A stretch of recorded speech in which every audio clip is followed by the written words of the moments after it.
So this is the summary of the main contents of my presentation. I'm going to speak a little bit about the developments of LNG project in Mozambique, some of the obligations and challenges that we have been facing, the role of local content policies, and I'm going to talk a little bit what we are doing in terms of increasing the participation of local resource in LNG projects, and a little bit of what's happening right now regarding the COVID era.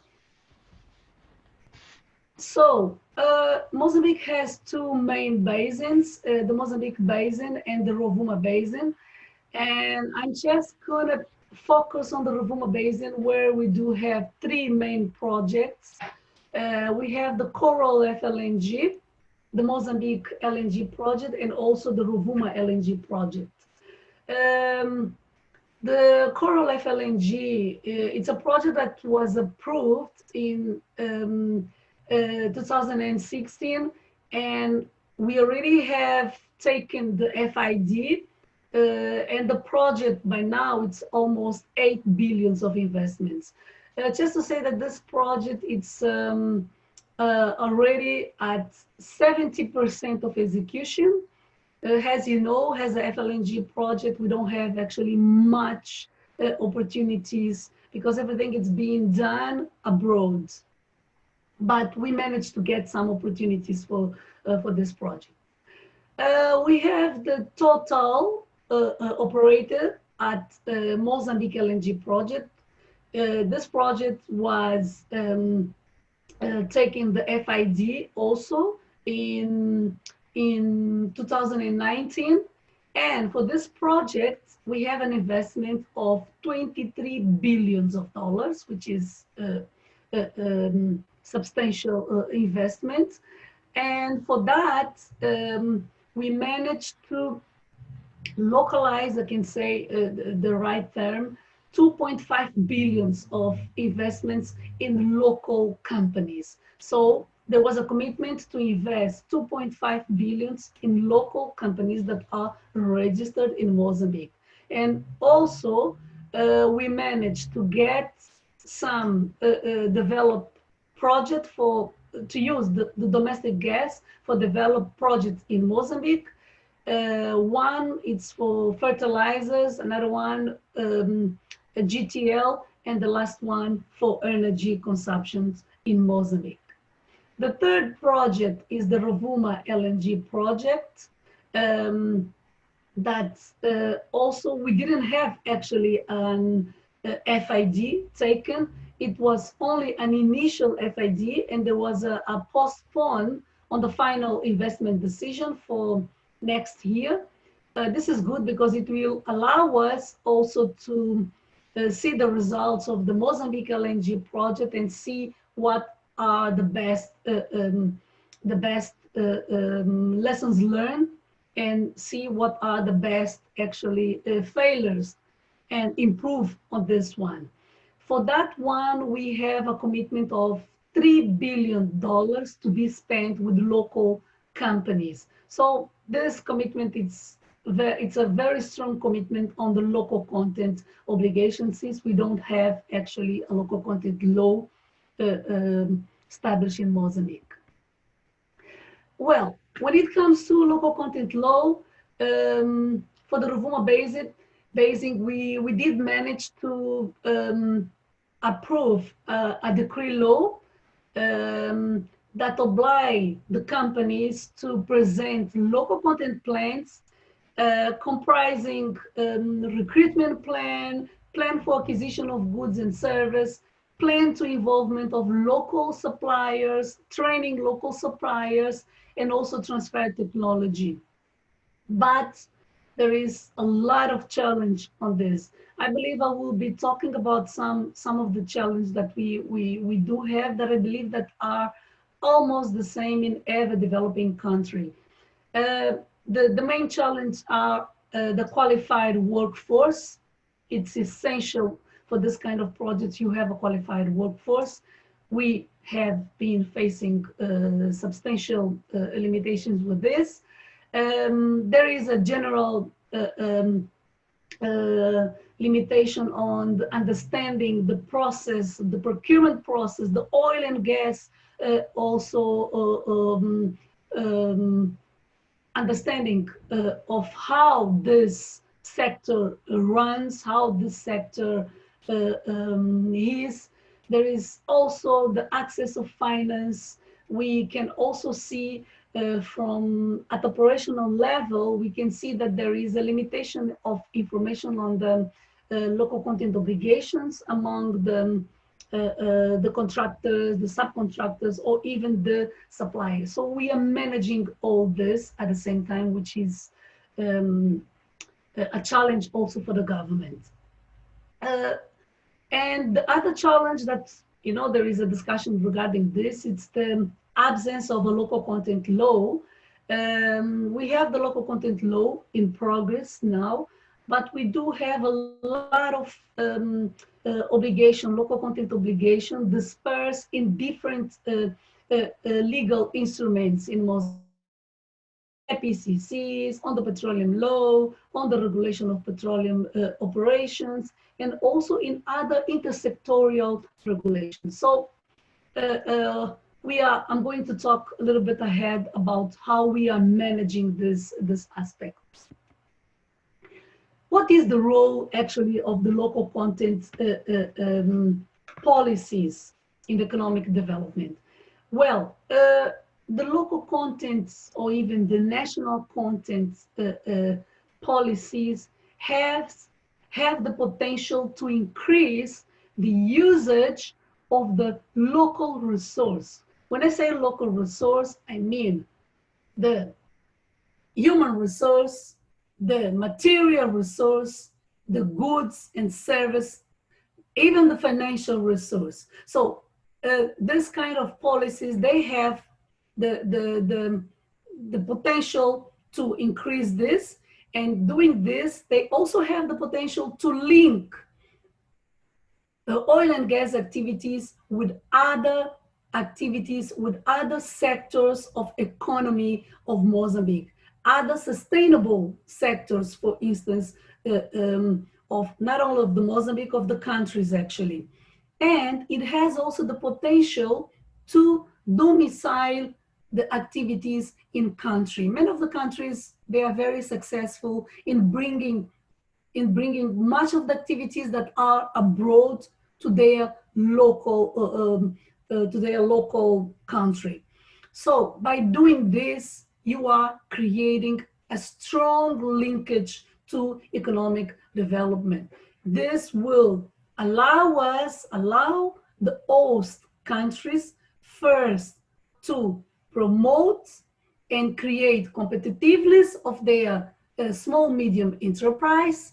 This will allow them to diversify their economy. This allows them to develop their technology, the innovation, the transfer of knowledge. So all these elements are very essential to economic development. So this is the core main message of the importance of the local content policies in economic development in any country. Well, I bring here some of the elements that I think that are strategic for having this. One of the first that I would like to share with you is to have a strategic approach. And in that strategic approach, there is a need to create, or even not create, this is not the right term, to spread what is shared value creation. It's very important that the two main parts of this, the host governments and also the proponent of the project, can create a shared value. By the time that you create that shared value, that's the product increase the project competitiveness and also create stability and economic development in that country. There are some conditions to start implementing this kind of local content policies.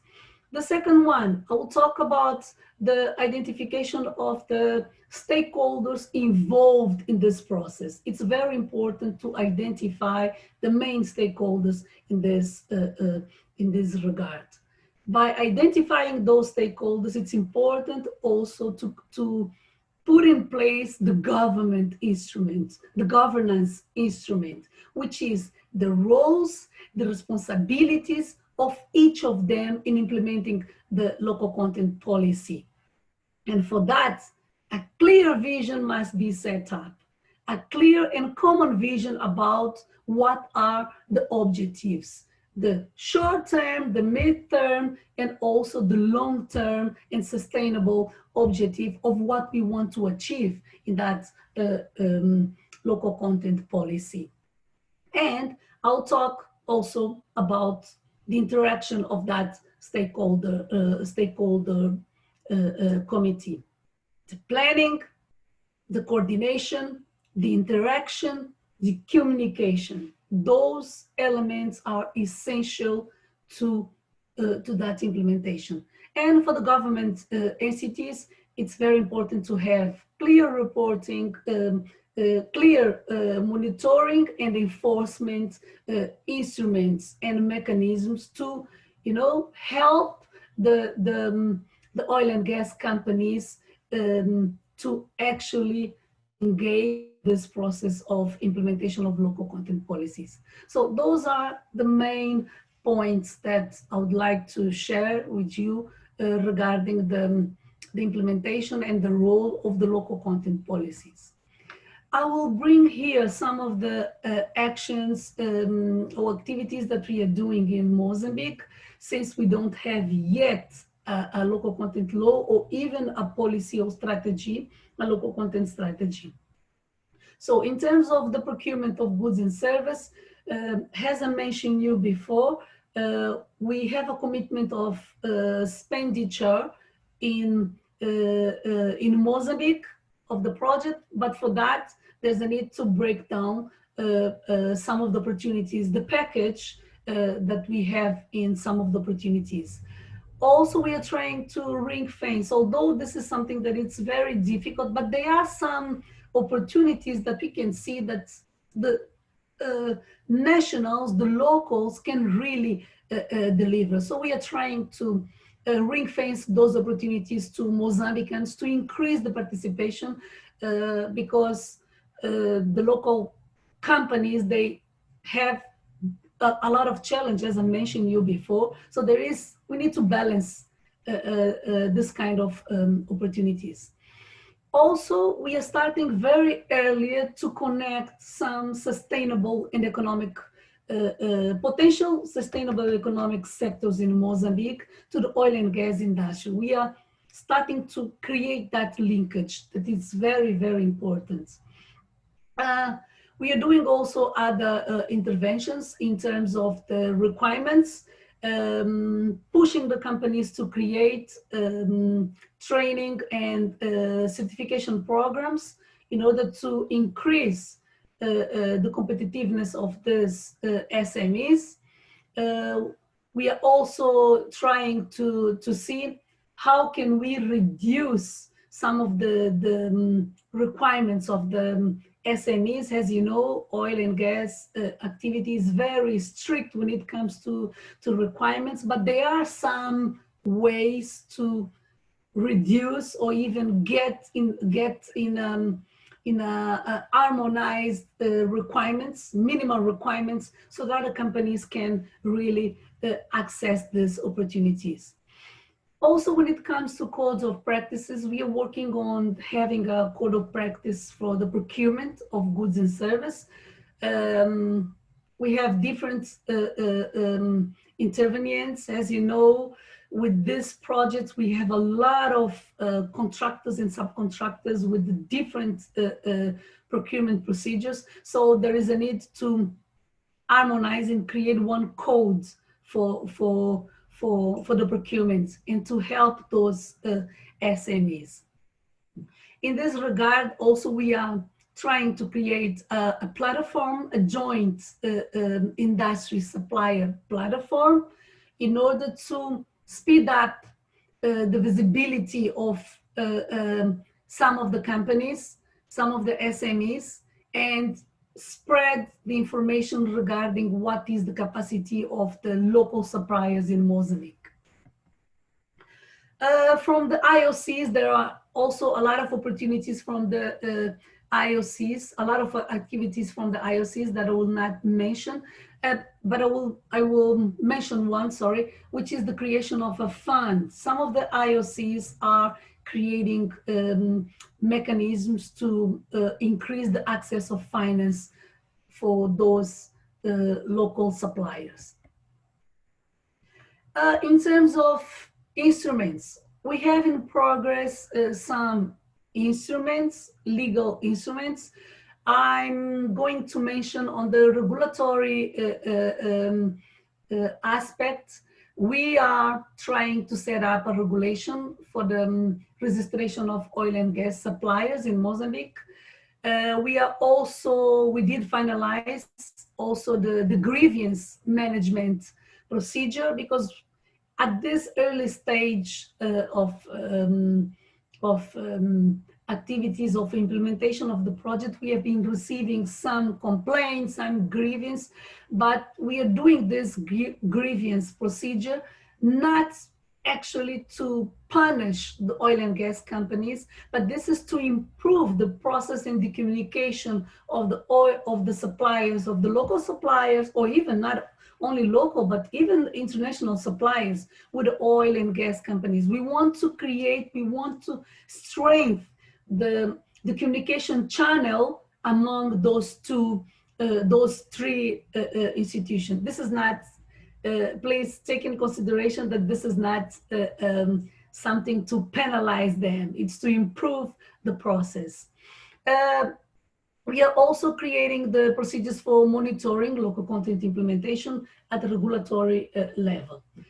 Some of the interventive actions I mentioned before, but I will mention the National Oil and Gas Talent Database to also increase the visibility of the national workforce, and also the National Supplier Database. At the monitoring point of view, we are establishing, we did already finalize the establishment of the KPIs for the oil and gas, for the local content activities. And also we finalized the templates for the progress report. And in this regard, we are setting up two kinds of reports. One, it will be in a quarterly base, and another one, it will be at annual base. We already have the templates to share with the companies. And also the audits. There is a need to have audits, there's a need to have inspections, and also there is a need to have the progress of this. And with this quarterly workshop with the government, we would like to first have the opportunity to make corrections, help, receive constraints from the companies, and see how can we together collaborate in order to correct the situation. So this is not, we don't want to start with the approach of punishing, penalize, or giving sanctions. We want to start with the approach of constructive collaboration among the sector. We have also other sectorial interventions.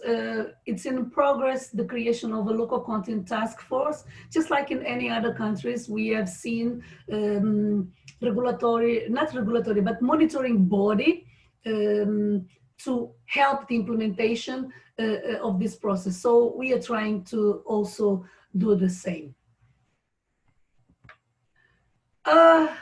Then I'll talk a little bit about the local content in COVID era.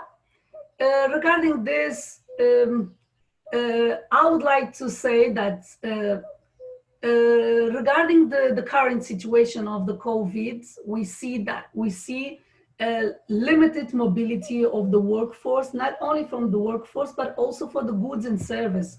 We see a reduction on the trade of oil, of goods and service all over the world. And we see a lot of the activities have been reduced, and we see also a lot of business impacts on the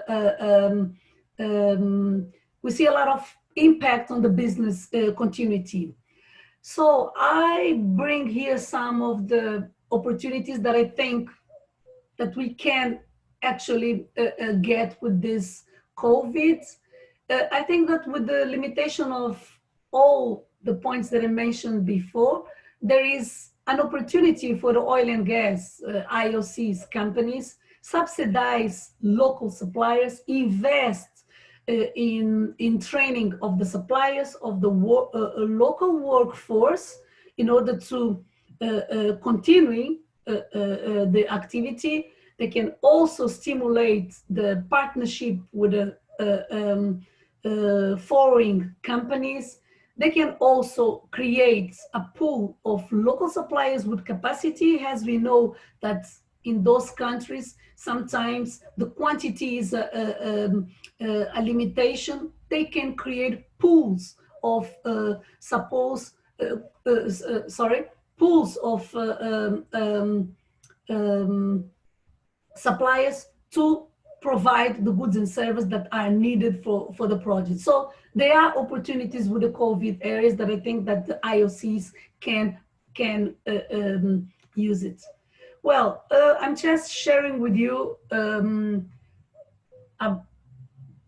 a list of opportunities that we have in Mozambique on the industrial service, construction, engineering, logistic, career vessels, supply of vessel services, camp construction, lab analysis, naval industry, and general service. So there are plenty of opportunities bringing by these 3 projects in Mozambique, and you are very welcome to join us. Well, this is my last slide. This is just to share some of the main platforms of the projects. So you are welcome to do your registration in order to receive the main opportunity